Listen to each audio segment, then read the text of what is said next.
actually did squeeze off one round. The airplane just rolled and went completely out of control. So the F-8 was a little squirrely in those configurations. When you're supersonic with a lot of G on the airplane, I probably had 3 or 4 G right in this point, and you're slowing down, the airplane had a tendency to pitch up and spin and run into the same situation I was in once before. So I said, well, I must be in a spin. So I go through the spin recovery, starting at 30,000 or shortly thereafter, and the I can't see a thing. I'm getting beat up in the cockpit, something fierce. The airspeed indicator's unwinding like a clock, and it's got a little checkered flag in it, and I got my focus on that flag. I can't see any other instruments, and when the little checkered flag comes up, I eject. What's a boy to do? And I got out of the airplane fine. I was very tired. I hit the ground. I sort of slumped over like a sandbag and get my breath, and I was there for maybe 10, 15 minutes. Airplanes were all flying around with the other 3 members of the flight, and got picked up by a helicopter, taken back to the base, and the skipper of the squadron, who was in the flight, is now there ready, standing when I got out of the helicopter. I said, Skipper, I'm sorry, I don't know what happened. I must have gotten in a spin, but I know I did everything right, but it just wouldn't come out of the spin. He said, you don't know what happened? I said, no. He said, the whole wing came off. The whole wing peeled off the airplane, broke the back of knocked the tail off, broke the back of the airplane, the engine fell out. So I was basically in a cockpit, rocketing through space with no control at all. And he said, we never thought we'd see a chute come out of that cockpit, because you had tumbled for 20,000 feet, and we figured for sure you were knocked out or dead or incapacitated or something. So I said, well, I'm not, I'm here. And again, I didn't have a scratch. I didn't have a sore, I think I bit my tongue on one of those ejections, I don't know why. I didn't have a scratch. So they sent out the investigation team, and they did ground me. The Navy said, this guy's been having too many accidents. Something's got to be wrong here. So they grounded me for about a week, I guess. And during that time, as my luck would have it, the thinking was, the wisdom was that I had overstressed the airplane and pulled it apart. But as luck would have it, about a day or two later, there was a Marine major that had the exact same thing happen to him at the exact same base, doing the exact same thing. So they said, if Major so-and-so's had this problem, who was Mr. Test Pilot, Mr. Can't Do Anything Wrong, ace of the base, if he had the same problem, maybe there's more to the story. So as the investigation went on, they determined that what happened was the wings of Navy airplanes fold, so you can park more of a carrier. And what they figure is that as I put G on this airplane, one of the outer panels folded, which is supposed to be locked mechanically and hydraulically, but apparently it wasn't.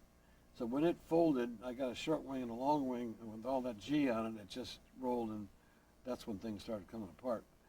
So they discovered that there was a way to rig this airplane so that all the signs of it being locked were there, but it in fact wasn't locked. So that was the cause of that airplane, that accident, and they put me back in the sky.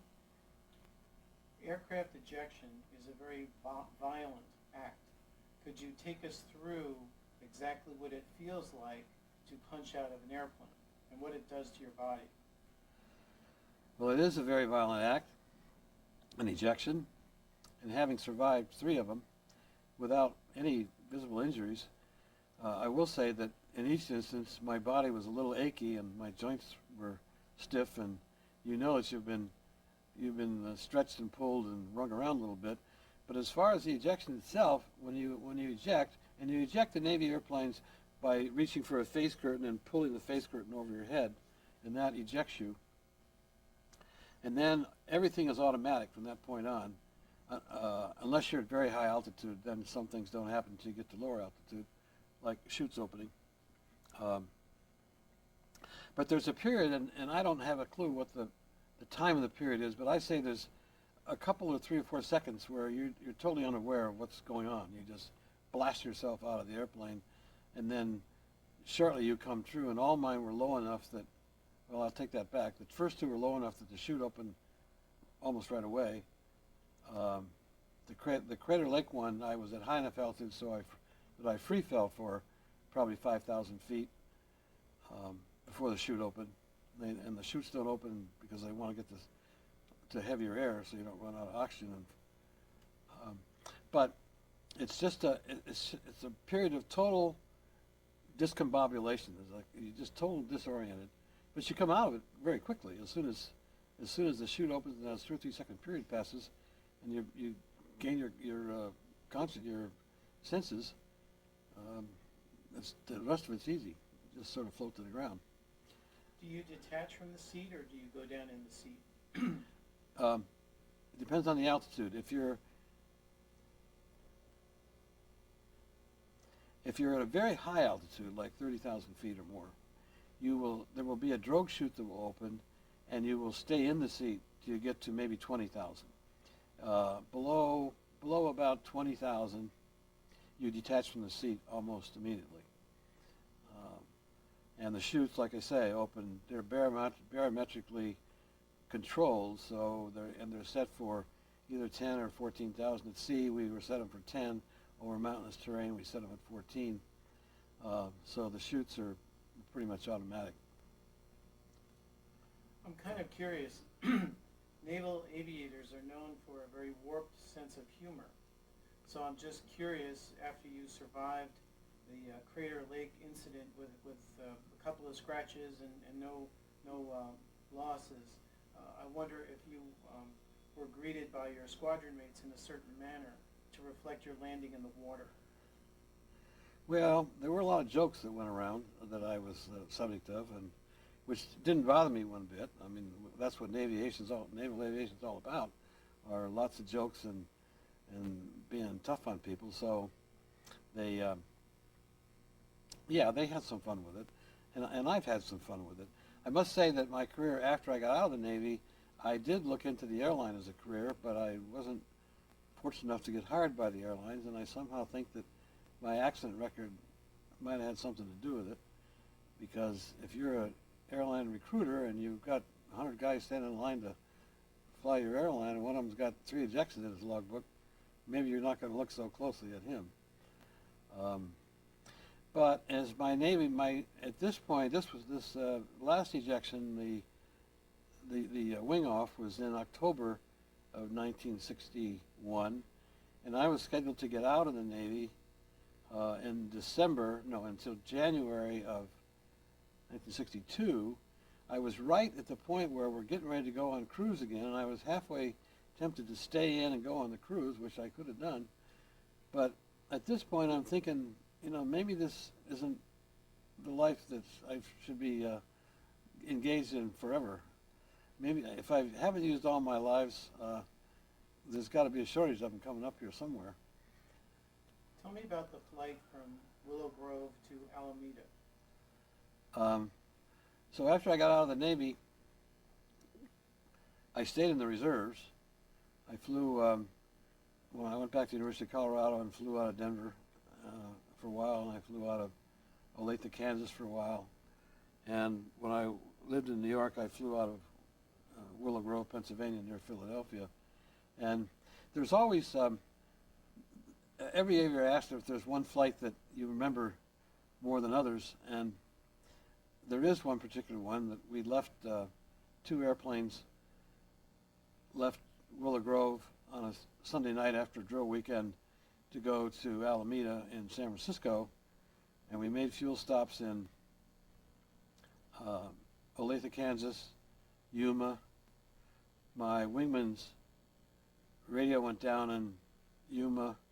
The weather wasn't very good, and I decided to press on anyhow. because it's just a short, not that long a flight from California to San Francisco. So I went on. The weather got worse, and I ended up making my landing, and everything was fine. But I have to say, after it all was said and done, I said, that was really not the smartest thing you'd done. You should have hung it up when your pal's radio went down and gone to bed and started again another day. So it was a teaching moment that you pushed the envelope to the point where you got yourself in trouble, but you came out of it okay. You left active duty in January of '62. You went back to college, and then you flew with the U.S. Navy Reserve out of Denver, you said?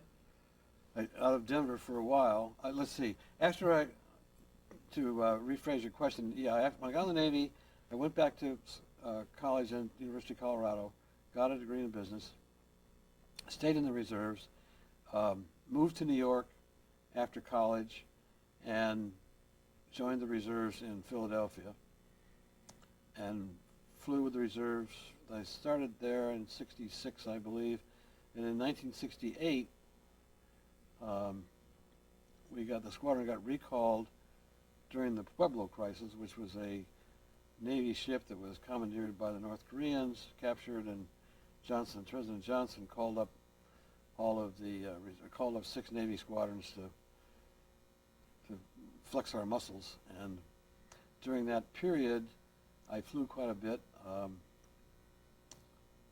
But I think my last Navy flight was while we were recalled. I picked up a brand new airplane at the Chanswat factory in Dallas in September of '68, flew it back to Willow Grove, or flew it back to Cecil Field, where we had been stationed for the summer, and pulled into the fuel pits, and nobody's around, and it's about 10 o'clock at night, and I said, "Where's everybody?" "Well, they're all up to the officers' club. We've been released." So that was my last flight in a Navy airplane. And that was in an F-4D Skyray. No, that was in an F-8. That was in an F-8. Yeah, I did fly the F-4D Skyray while I was flying out of Olathe, Kansas, while in college. They used to have an airplane come and pick us up in Denver and fly us out to Olathe, and during that period I flew the F-9, F-8 Cougar and the F-4D Skyray. The Skyray was a beautiful airplane. It had great performance. It was tremendous rate of climb, very much an interceptor, but again, a fun airplane. How would it compare to the Crusader? Well, they were close. The Crusader had better performance. It had longer range, and it was more fun. But the Skyray was also a very formidable airplane and a lot of fun to fly. But if I had to pick the two, I'd pick the old F-8. Okay. Bureau number 143769. Tell me about your experience flying that particular plane. Bureau number 143769, which was in FAU-1, FAU-A, I believe, was a Willow Grove airplane that was in our squadron inventory. On the night of Saturday night, December 16th, 1967, I flew that airplane from Willow Grove, Pennsylvania, down to Oceana, Virginia, on about an hour and a half